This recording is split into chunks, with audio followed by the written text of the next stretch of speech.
San o ikaw ulihi nga nag-ilis ang sponge nga ginagamit mo sa paghugas sa mga kitchen utensils? Ang kitchen sponge mga kabombo, ang mas mahigko pa sa toilet. In fact, ginpahayag sang microbiologists nga ang mga butang nga ginagamit naton sa pagtilo sa mga dishes ang pinakahigko nga bagay sa balay. Sa isa ka pagtuon nga na-publish sa journal nga Scientific Reports, ang spongy bacterial colonies ang mas delikado sa aton ikaayong lawas. Bangod sini, ginarekomendar sa mga researchers nga dapat islan ang sponge kada simana. Ang kitchen ang lugar sa aton balay kung sa diin nagasugod ang mga new bacteria. Bangod sa human traffic kag food preparation. Bangod ang sponge ang masami nga warm, mabasa kag matrace ang old food. Ini ang ideal nga breeding ground para sa bacteria. Suno sa pagtuon, maayong idea nga tinluan ang sponge kada tapos gamit. Apang ginasuggest sa mga researchers nga regular nga islan ang kitchen sponge. Ang kitchen ang lugar sa aton balay kung sa diin nagasugod ang mga new bacteria. Bangod sa human traffic kag food preparation. Bangod ang sponge ang masami nga warm, mabasa, kag may trace ang old food. Ini ang ideal nga breeding ground sa para sa bacteria. Suno sa pagtuon, maayong idea nga tinluan ang sponge kada tapos gamit, apang ginasuggest sa mga researchers nga regular nga islan ang kitchen sponge. Isa ka bala sa mahinuptanan nga ido, mangin responsable nga dog owner. Bilang nagapanag-iyas ang ido, siguraduhon nga ang mga ini ang regular nga nabakunahan batok sa rabies. Ipaidalom ini sa mandatory registration. Siguraduhon nga hindi ini manginlayaw o kon magsigilagaw o kon libot sa mga kalye o kon sa anuman nga mga public places. Imo man responsibilidad nga mapag-groom ang mga ini, matagaan sa bastante nga pagkaon kag shelter. Responsibilidad mo bilang pet owner nga gastuhan ang anuman nga gastuhon medikal sa tion nga makakagat ang imo ido. Rabies is preventable. Mangin responsable nga dog o kon pet owner.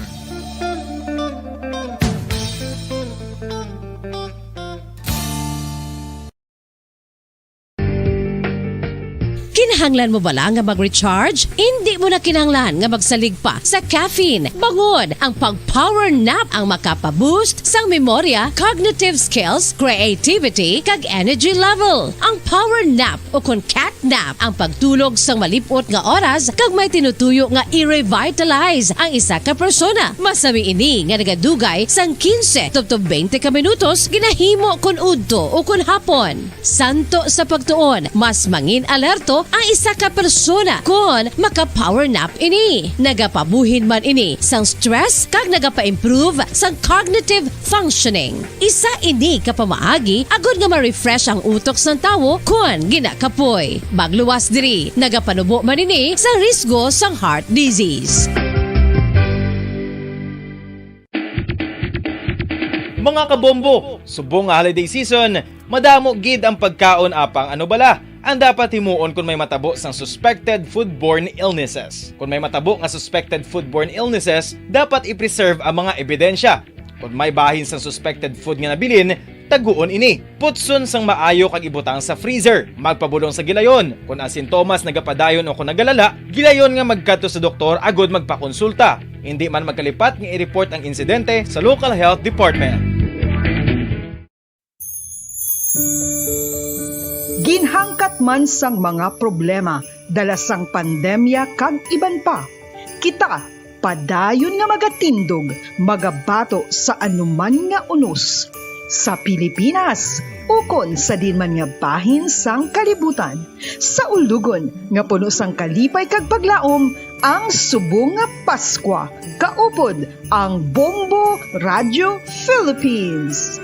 Merry Christmas mga kabombo! Ini ang Bombo Radio Bacolod para sa pambansang radyo ng Pilipinas. Consistent, overall number 1 sa Bacolod. Basta Radio! Bombo!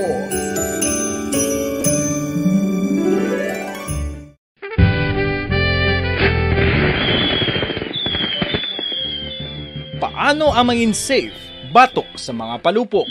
Delikado ang paggamit sang palupok. Tanan nga klase sang palupok ang ginadumilian sa mga bata. Magpalayo sa mga taho o kung lugar nga may nagapalupok. Hindi magpulot sa mga wala naglupok nga mga palupok. Ini tuman kadelikado. Magpabulong gilayon kung ikaw ang nalukpan. Mga pahanumdum nagikan sa Bombo Radio Philippines. Basta Radio. Bombo! 1, 2, Panalo Part 1B sa Bombo Radio at Star FM. Heto ang isa sa mananalo ng daily prizes. Ako si Alma de Guzman sang Sunwan, Barangay Mambulak, Silay City. Ako nagdaog sang 500 pesos cash, kag balor nga 650 nga groceries. Ako nagapasalamat gid una sa tanan sa aton mahal nga Dios nga ginbugayan sang sini nga grasya paagi sa Bombo Radio kag sa Star FM. Kag ining akon nga nadagan ang kwarta idugang ko sa kinanglanon sa amon panimalay kag subong man sa bulong sang akon nga bana na stroke na siya.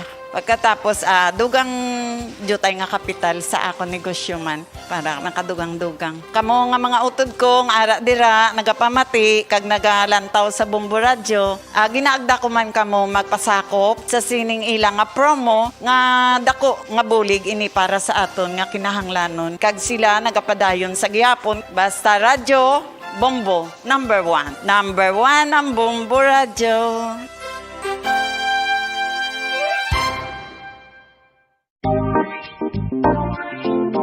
Mga kabombo, nakahibalo-bala ka mo nga halos maghampak na sa 3 million ang natapikan sang COVID-19 sa Pilipinas. Mataas sa gihapon ang active cases sa bugos nga pungsod, kag halos 50 mil na ang mga nagtaliwan bangod sa sini nga virus. Hindi magkumpiyansa, depensahi ang kaugalingon kag ang imo mahal sa kabuhi. Magpabakuna na batok sa COVID-19. Pahanumdom nagikan sa Bombo Radio Bacolod. Basta Radyo Bombo!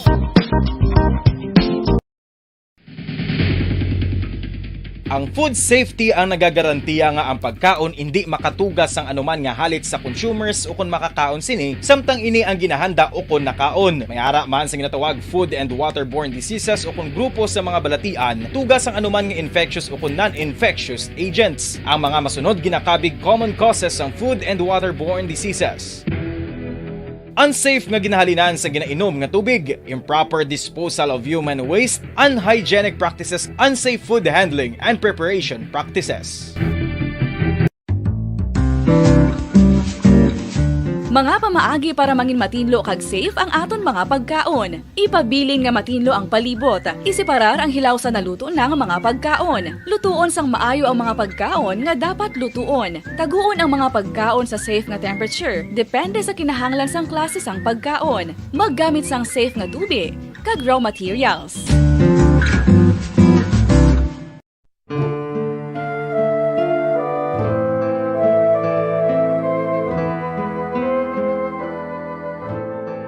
Pangamuyo para sa 2022 elections. Sa ngalan sang Amay, sang Anak, kag sang Espiritu Santo.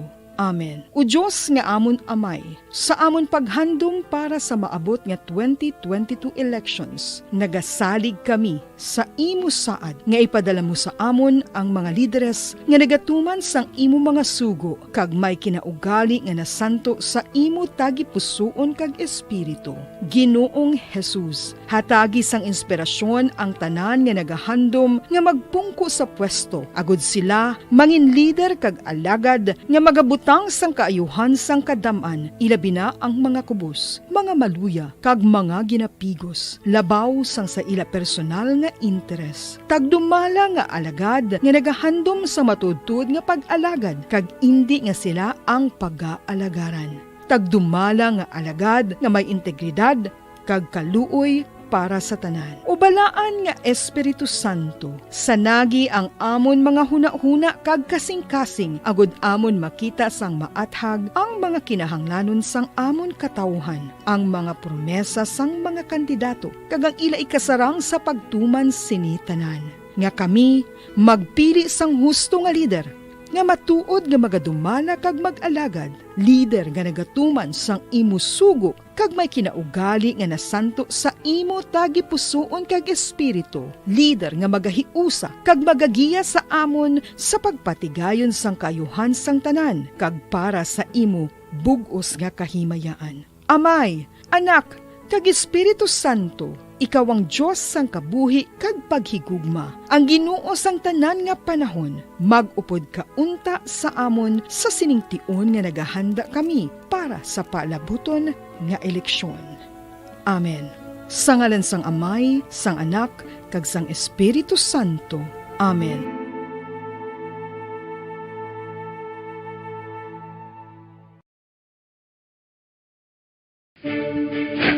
Ano ang direkta nga health effects ang hindi husto nga paggamit sang fireworks o kon palupok? Una, blast or burns without amputation. Ikaduha, blast or burns with amputation o kon ang pagkautod sa bahin sang lawas nga nalukpan. Ikatatlo, pagkapila sa mga mata nga posible mahulog sa pagkabulag. Ikaapat, tetanus. Ikalima, pagkamatay. Gani, likawan ang paggamit sang palupok ilabi na subong nga holiday season.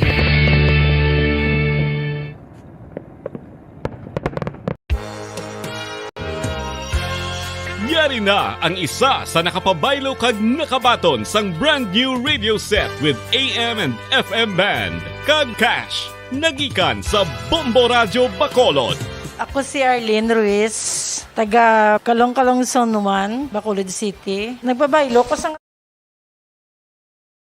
Bombo, we all would like to greet you. A Merry Christmas, Merry Christmas, and a Happy New Year. Seen and heard. Now fully digitalized in Negros Occidental. This is Bombo Radio Bacolod. To All-Star Nation and Kabombo, we all would like to greet you. A Merry Christmas, Merry Christmas.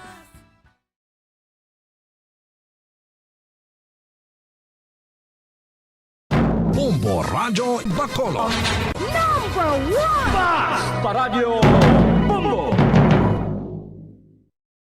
I'm Justin 9 minutos na nakalipas sa takda ang alas 5 sa hapon. May hapon mga kabombo kag sa aton sinima pinalangga nga mga tagpalamati yari na mapagdulong namon sa inyo sa madalalag ko bag-o may ditinit nga mga balita dari sa Bombo News and Views Afternoon Edition. Subong adlaw Lunes, petsa 6 sa bulan sa Desyembre 2021. Kag sa aton sini Christmas countdown, we have 19 days to go before Christmas. Kagkaroon una kita mga kabombo sa aton si mga headlines. Pilot implementation sa limited face-to-face classes sa Alangilan National High School. Ginsugura na kaina sang aga. 15 ka mga bulutuhan sa Western Visayas nagumpisa na sa pagpatigayan sa pilot limited face-to-face classes. Samtang Bacolod City Schools Division Superintendent ginahulat na lamang ipatuman ang mandato sa bayan sa national government na tuhoy sa pagsumeter sa mga unvaccinated nga manunudlo sa RTC o kon RT-PCR test result kada duha ka semana. Bacolod EOC may skimat nga patigayuno nagod mabakunahan ng mga miyembro sang pamilya sa mga manunudlo kag estudyante nga kabahin sa pilot implementation sang face-to-face classes. Samtang Francisca Susano gindulong na sa ulihi nga kapahuayan kahapon nga daw. Gwardiya sa isa karosera sa Isabela nasapuan nga wala na sang kabuhi. Amoy ato mga kabombo aton sining nga mga headlines kag karon liton kita sa mga detalye na sa aton nagapauna nga mga balita. Upod sa inyo sining nga mga tagbalita. Bombo Zaldi Foro II Kag Bombo Jazz de Jesus Madrigal. Sa ato nagapauna nga balita, opisyal na ginsugura ng pilot implementation sa limited face-to-face classes sa Alangilan National High School kay nasang aga. Ang nasabit nga eskwelahan ang pinakauna nga eskwelahan sa syudad nga nagapahanugutan naman nga sa pagbalik sa in-person classroom instruction.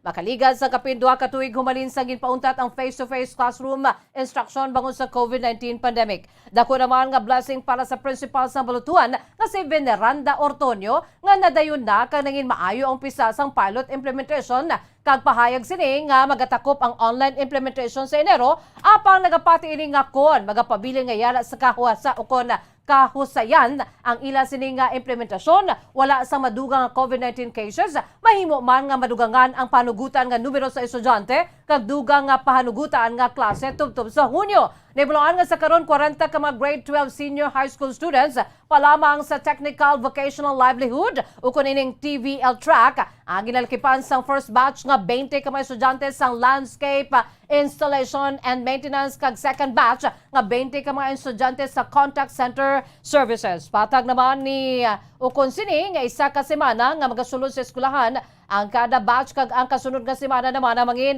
blended learning samtang ang magapaligay naman sang in-person classes sa mga second batch sa mga estudyante. May information advocacy campaign man ang marutuhan kung sa diin may pamphlet nga ginatag sa mga ginikanan kadungan sa mga pag-edukar sa importansya sang vaccination.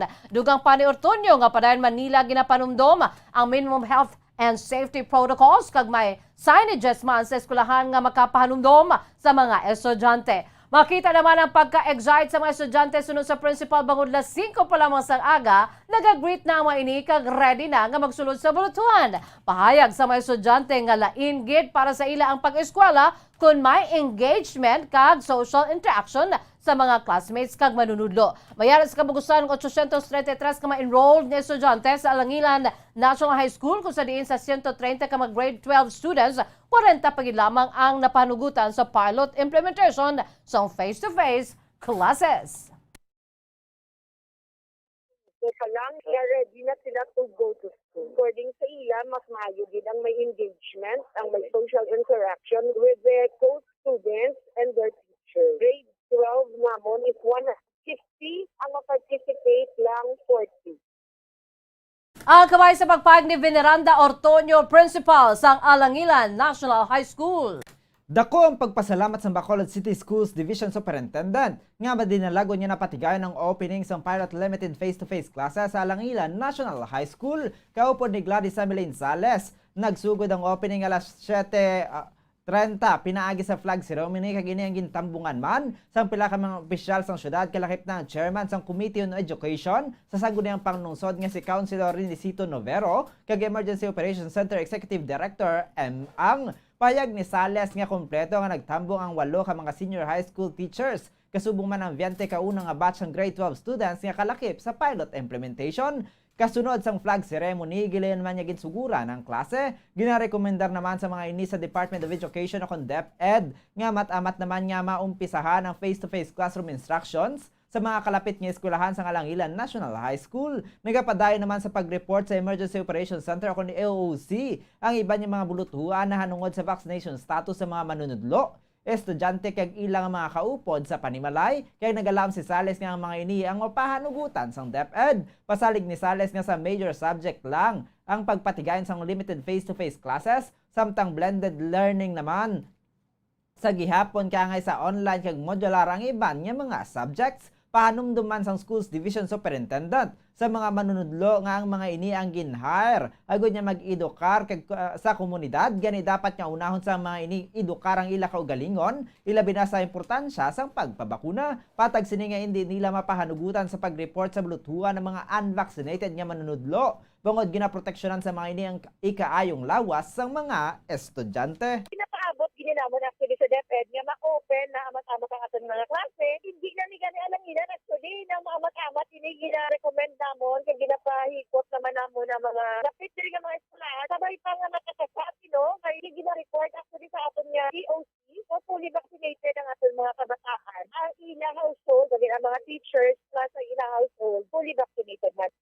Ang kabayan sa pagpahayag ni Bacolod City Schools Division Superintendent Gladys Ameline Salas. Samtang 15 ka mga bulutuhan na nagumpisa sa pagpatigayon sang pilot limited face-to-face classes sa Western Visayas subong adlaw. Sunod sa kay Hernani Escoliar Jr., ang Public Information Officer sa Department of Education Region 6, ang 15 ka mga bulutuhan glakipan sa 2 ka probinsya sa bayan sa Aklan, isa sa Antique, isa sa Guimaras, isa sa Pasig City, Iloilo, isa sa Rojas City, Capiz, isa sa Bacolod City nga amo ang Alangilan National High School, 2 sa DepEd Negros Occidental, ang glakipan sa Valladolid National National High School kag Aguntilang Elementary School sa Banwa sang Isabela. Napahanugutan man sa pagpadagan sa limited face-to-face classes iban pa nga mga bulutuan sa Negros Occidental kaangay sa Hiyang-Hiyang Elementary School, Cadiz City, Mabini National High School, Escalante City, Colonia Divina Integrated School sa Sagay City, Mauboy Elementary School sa Sipales City, Patag Juta Elementary School sa Silay City, kang ang Victorias National High School. Patag ni eskulyar nga santo sa Joint Memorandum Circular sa DepEd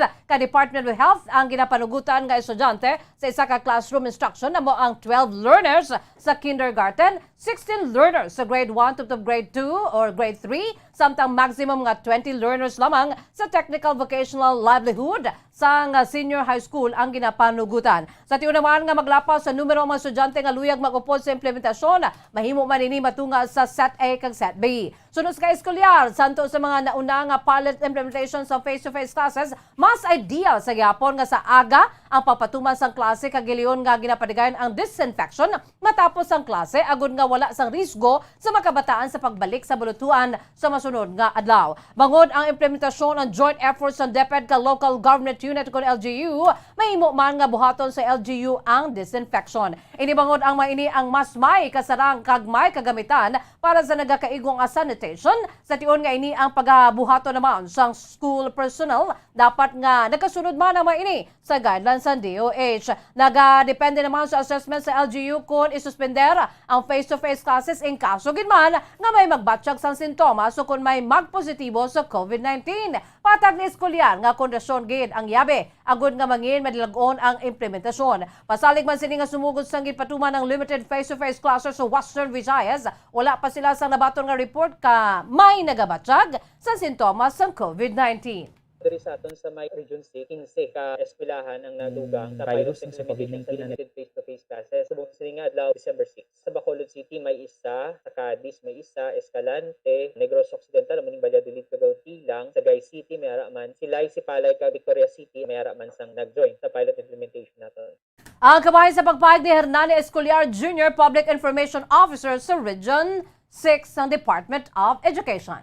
Ginpahayag sa Bacolod City Schools Division Superintendent nga ginahullat na lang nila nga ipatuman ang mandato sa national government nga kinahanglan magsumiter sang RT-PCR test result kada duha ka semana ang mga manunudlo nga wala pa mabakunahan sa COVID-19 sa ilang personal nga gastos. Suno kay Gladys Amilain Sales, tubtub sa karon nagahatag pa sila sang ligwa sa mga manunudlo nga wala pa mabakunahan. Apang patag sini nga sa tion nga magwa na ang reiteration sang Civil Service Commission o kon CSC kay Department of Education kay o kon DepEd nga dapat magpasa sang negatibo nga swab test result kada duha ka semana ila man ini gilayon nga ipatuman. Suno kay Sales, santo sa pahayag ni Presidente Duterte, ang implementasyon ang gin-extend to Desyembre 4 apang Desyembre 6 na. Wala pa ini gihapon na panaog sa lower level. Pahayag sini nga ginahulat gid nila ang nga makapanaog sang reiteration agud nga hilway kag wala sang problema ang ilang mangin implementasyon. Sa karon paatag ni Sales nga wala nila ginapahanugutan sa DepEd Division of Bacolod City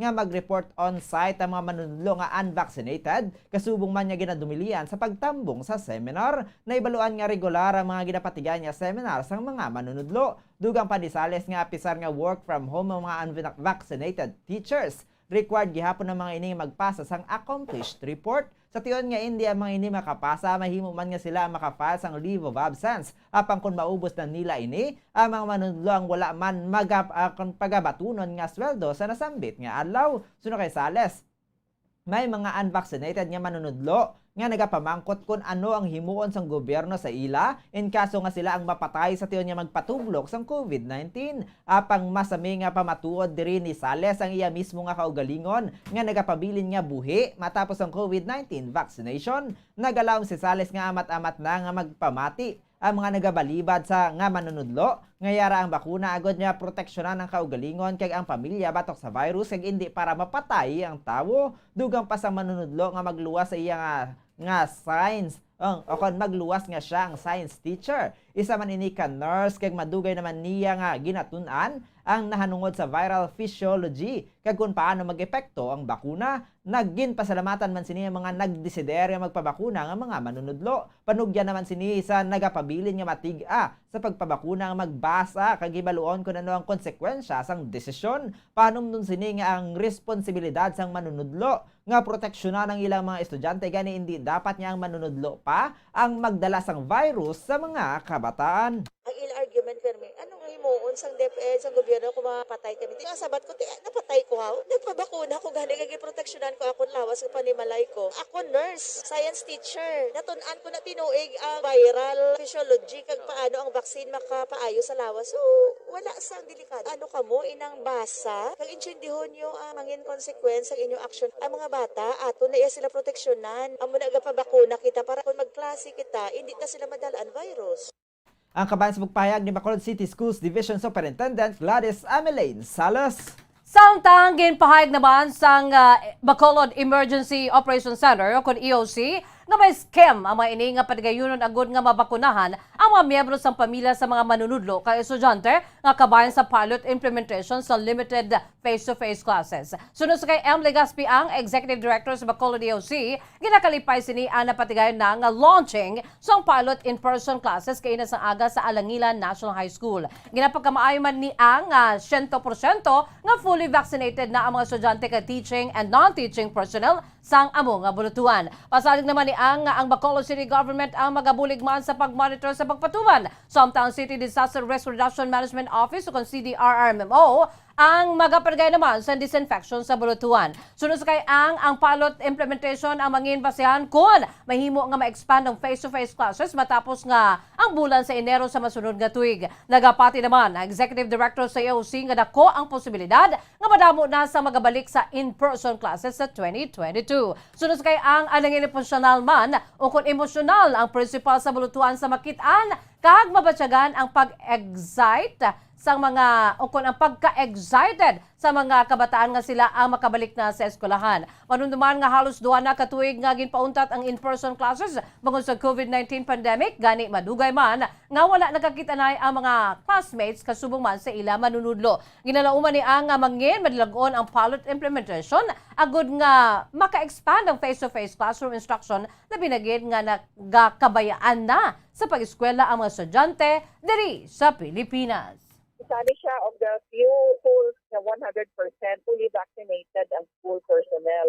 Students, ang pilot class, fully vaccinated. Pag sila gin-extend ka na subong ang dinhimo natin sa EOC, kaya ang family members, ang ating mga maestra, kag ang family members, ang mga estudyante nga nagapasakop subong sa pilot run, ibakunahan naman kung may ara pa sila members nga hindi vaccinated. So we are sending a team na para nga makover tagit sila 100%.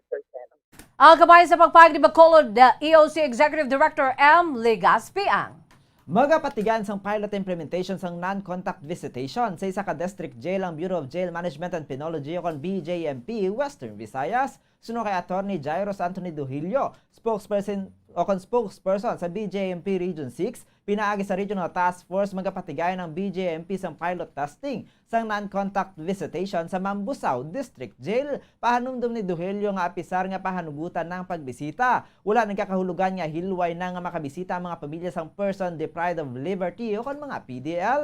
Sunod sa tagpamaba may mga requirements man nga dapat makumply kag dapat niya ang jail facility ang maaprubahan sang COVID-19 Task Force. Una diri dapat nga may designated area ang pasilidad nga open space kung sa diin mahimo maakomodar ang mga bisita kag 50% lang sang kapasidad ang mahimo mapasulod. Samtang kung wala naman sang nasambit nga lugar, mahimo gihapon sa enclosed places sa sulod sang BJMP facility apang dapat may maayo nga ventilation. Dugang paniduhilyo nga required man ang pagbutang sang signages, one-way feet traffic, kag may barrier nga magaseparar sa bisita kag sa PDL. Pathag sang tagpamaba nga sa non-contact visitation, wala ginapahanugutan ng physical contact kag dapat nga mapatuman ang physical distancing kag pagsuksok sang face mask. Dugang paniduhelyo nga ang pagbisita ang mahimo lang pinaagi sa appointment agud nga makontrola lang kadamuon sang bisita. Nakadepende naman sa jail warden kung paano ang ilang pagpatuman sa pag-akomodar sang bisita. Santo o konsuno sa tagpamaba,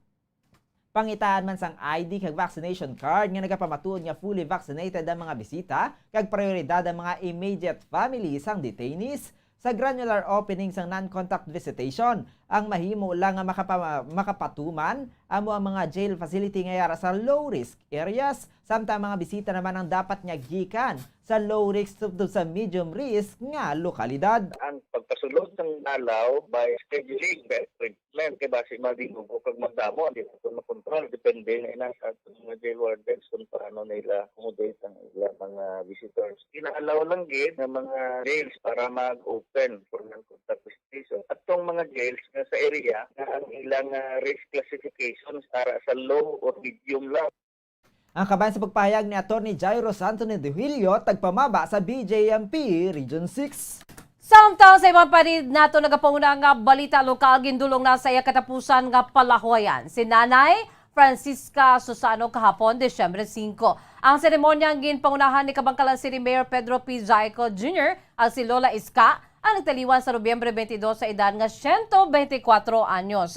Nagatagmas ang tribute ang alkalde sa ginakabig pinakatigulang nga persona diri sa Pilipinas. Sa Facebook post ng City Government of Kabangkalan, ginakabig nga source ang bugal kay inspirasyon si Lola Iska sa bahin sa mga Kabangkalanons. Manunduman nga gimpasan na sa Guinness World Records sa mga dokumento ang kinahanglan agud kuntaning ang madeklara ini bilang oldest living person in the world. Tubtub-subong, wala pa sa official declaration ang Guinness sa record nga mahimo kuntani uyata na ni Lola Iska Susano.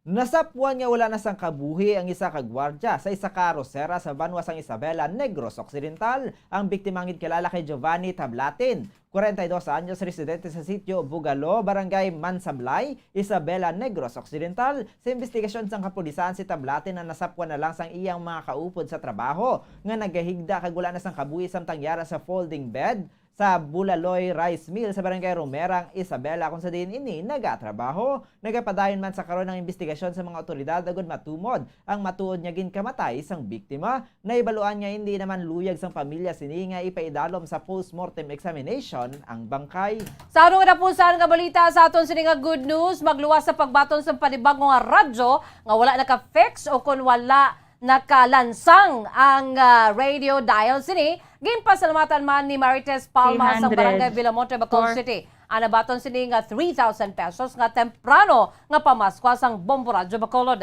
Pahayag ni Palma nga kapinduhan na katuig sa ila ang nasamit nga radyo kag tumalagsaon lamang nila ini nga ginagamit bangod nakalansang lamang sa Action Radio. Dako man ang pagpasalamat sini nga may kailway na siya nga magpili sa estasyon nga pamatin labi na gid sa Bombo Radyo Bacolod bangod sadto sa Facebook Live lamang ini nagapamati. Ang special project anabatian man ni Palma bangod sa paglantaw sa Facebook Live sang Bombo Radyo Bacolod kag sa panugyan man sang abyan sini nga nakapabaylom naman sang radyo. Dako man nga bulig para diri ang 3,000 pesos na cash nga iya naman gamiton sa pagbakal sang bugas kasubong man sang diaper kag gatas sang duha ka tuig sini nga bata. Ini may duha ka kabataan samtang ang bana naman sini isa ka company driver. Ginpasalamatan man ni Palma ang Bombo Radyo bangod sa ginpalinton o kon ginhatag sa iyang tsansa nga mabayluhan ang ila sini nga radyo. Madam, nga salamat sa Bombo Radyo kag sa 3,000 pesos nga ako nabaton kag sa bag-o nga radyo nga wala na lansang sa isa ka estasyon maliso-liso na ini. Dako gid ini nga bulig sa akon ang 3,000 bulig man sa akon bana nga isa ka driver. Basta radyo, Bombo. Number 1 ang Bombo. Ang nagpabaylo sang radyo nga si Marites Palma. Philippine Standard Time, 39 minutos na nakalipas sa takna 5 sa hapon. Kamuyan to mga kaundan sa ato nagapanguna nga mga balita dali sa Bombo News and Views Afternoon Edition. Antes kita magtakop mga kabombo, ato na panubalikan ang aton si mga headlines. Pilot implementation sa limited face-to-face classes sa Alangilan National High School, ginsugura na kainan sa ngaga. 15 ka mga bulutuhan sa Western Visayas nag-umpisa na sa pagpatigan sa pilot limited face-to-face classes. Samtang Bacolod City Schools Division Superintendent, ginahulat na lamang nga ipatuman ang mandato sa national government na tuwi sa pagsumeter sa mga unvaccinated nga manunudlo sang RT-PCR test result kada duha ka semana. Bacolod EOC may scheme nga patigayunon agad mabakunahan ng mga miyembro sang pamilya sa mga manunudlo kag estudyante nga kabahin sang pilot implementation sang face-to-face classes. Samtang Francisca Susano gindulong na sa ulihi sini nga palahuayan kahapon. Gwardiya sa isa ka arosera sa Isabela nasapuan nga wala na sang kabuhi. Amo yan to mga kabombo ang pagdulong namon sa inyo sa madalalag ko bag-o, mainit-init pa nga mga balita dili sa Bombo News and Views Afternoon Edition. Subunga daw Lunes, petsa 6 sa bulan sa Desyembre 2021. Kasi aton si Christmas countdown, we have 19 days to go before Christmas. Standby na kamo sa masunod nga programang Bombo Reports Afternoon Edition. Upo naman sa kay Bombo Dennis Rubica. Kag sa gyapon ini ang inyong mga tagbalita. Bombo Zaudi Furo II. Kag Bombo Jazz de Jesus Madrigal. Para sa pambansang radyo ng Pilipinas, consistent overall, number 1 sa Bacolod, Basta Radyo Bombo! Sabay naman sa aton siningan news analysis ng ipadala sa aton maukon nga tagpalamati, pagkabasaw ni Bombo Daniel Acciones, ini ang may tigulo, Face to Face. Face to face sa mga pinili nga eskwelahan pagasugdana. Labi na gid sa mga duog nga sang COVID wala sang problema. Isa sa ginabasihan nga kriteria nga gina-rivalida sang IATF kag DOH amo ang nagakadapat nga ahensya. Kabay magadamo pagid ang mga eskwelahan nga pagatugtan labi na gid sa mga malayo nga lugar kag mga kaumahan agud ang edukasyon sa mga kabataan magapadayon apisar sa mabudlay naton nga sitwasyon. Pabor kita sa sining nga lihok sang Departamento sang Edukasyon. Problema sa bond paper kag ink sa mga manunudlo nga amo ang kakulangon, mabuhin-buhinan na ang ila palasanon, labi na gid sa pag-imprinta sang modules sa mga kabataan nga ila mga kinahanglanon. Kabay pa makabalik na ang aton pagpangabuhi sa normal para makatibawas man ang aton mga kauturan. Pandemya nagadala sa dako nga kalitan, hindi lang sa aton pungsod pati sa bugos nga kalibutan. Ang ini ang panguna-una pananawan na ginpadala ni Leo Siralbo sa Granville Subdivision, Barangay Mansilingan, Bacolod City. Sa mga tagpalamati isang Bombo Radyo Bacolod, pwede man kamo magpadala sang inyo panghuna-huna kag pananawan sa Bombo News and Views Afternoon Edition. Care of DYWB Bombo Radyo Bacolod, CBS Development Corporation Building, Lacson Street, Mandalagan, Bacolod City. O kung pinaagi man sa email address ang Bombo Radyo Bacolod, bombo_bacolod@bomboradyo.info. Bombo Radyo Bacolod. Number 1! Basta Radio Bombo! Yari na ang isa sa nakapabaylo kag nakabaton sang brand new radio set with AM and FM band.